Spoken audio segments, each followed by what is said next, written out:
Saskatchewan Premier Brad Wall is accusing the NDP leader Tom Mulcair of dividing the country. Now, he's reacting to an interview I did with Tom Mulcair on CBC Radio's The House this week. And during that interview, Mulcair defended a thesis that he's written about before, that the boom in the resource sector in the West, developing the oil sands, for example, hurts the Canadian economy. In fact, takes money out of the Canadian economy, drives the dollar up, and directly hurts manufacturing in Ontario and Quebec.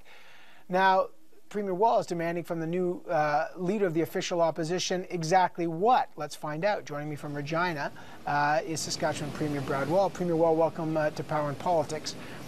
You heard NDP leader Tom Mulcair on the House. He basically said it's the Dutch disease. You know, after when the Netherlands discovered in the late 60s natural gas, he said the price of their currency drove up and they wiped out their manufacturing sector. He says the same thing's happening here. Let me just remind our viewers what he said. It's by definition the Dutch disease. The Canadian dollar is being held artificially high, which is fine if you're going to Walt Disney World, not so good if you want to sell your manufactured product because the American client, most of the time, can no longer afford to buy it. We've hollowed out the manufacturing sector. At the present time, the way we're exploiting and developing the oil sands is causing an imbalance in our economy. That's demonstrable. He, in fact, goes on to say, Premier Wall, that it's taking more jobs and money out of the economy than putting it in. What's your reaction to what he said? Well, I just couldn't disagree more. And it's not just the oil sands that he's aiming at. By the way, I'm glad he's referring to them as oil sands and not tar sands or dirty oil, as he did in his paper in March of this year. No, by the way, he still calls them tar sands. I asked him that. He's okay with that. He'll call it tar sands, bitumen, oil sands. Well, I hope he's not referencing it as dirty oil, because obviously that's a brand from a conventional oil producer in Saskatchewan. That's a brand we're trying to deal with in some circles in the United States. I don't disagree with the thesis, and economists don't agree actually. The governor of the Bank of Canada doesn't agree. Jack Mintz, a respected professor of economics, doesn't agree.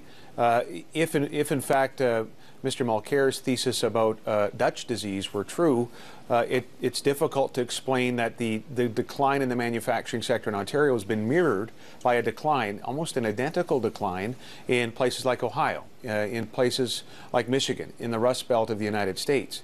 It has a lot to do, of course, with the global economy. It has a lot to do with the shift of a lot of manufacturing to other regions of the world. A high dollar impacts exports, but to blame the energy sector for and use the word disease, I think is very divisive. This disease is helping to create jobs for Canadians across the country. Well, he says the opposite. He said it's demonstrable that unless you develop it differently, this is his point, not to stop developing, but he says the way we're developing it, he says we're not internalizing the cost of pollution, and he talks about that. In other words, we're not costing the pollution. He says, in fact, it's taking jobs out of the country. He also referenced Disney World in the clip. Maybe that logic would hold true there, but it just doesn't wash in terms of almost every economic analysis. And remember, when you take a run at, when you're referencing Dutch disease, and by the way, there are many economists that wonder if in fact the long-term impact in the Netherlands wasn't actually quite positive, because we see it as one of the stronger economies in Europe.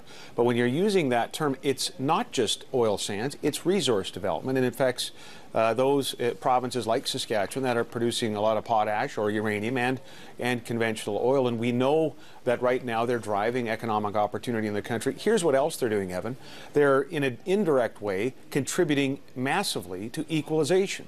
The same program that supports $8 billion worth of spending by his home province, their provincial budget, that I assume would help them keep tuition, frankly, lower even after these increases than in most other parts of the country, that help other have-not provinces, as we used to be, and we were very grateful for the help, other have-not provinces to maintain their programs. But he's that's saying, that's also what this energy and natural resource strength supports. But remember, he's saying that it drives up the dollar, and remember, Dalton McGuinty said the same thing. He called it the petrodollar, and he says it's killing manufacturing jobs, and he'll say 700,000 manufacturing jobs have been gone. So there's the demonstrable proofs in the last 10 years. I think Premier McGuinty actually backed off. Yeah, he did. That's true. He apologized after. Sure, and rightfully so. And I have a great deal of respect for him doing that and for what he was talking about. A higher dollar impacts the manufacturing sector. Our manufacturing sector faces that same dollar, and it's seen some growth and some significant growth over the same period of the high dollar. To equate the two, though, in an unequivocal way, as Mr. Mulcair has done, is simply to engage in a very, very tenuous economic construct. So you think it's divisive? Is it divisive? Is it pitting East versus West here? Is that what we're seeing? I think it's very divisive, and it's a concern for people out west. You know, we hear that. This is someone who's aspiring to 24 Sussex, to be the Prime Minister of the country. I think his economics are wrong.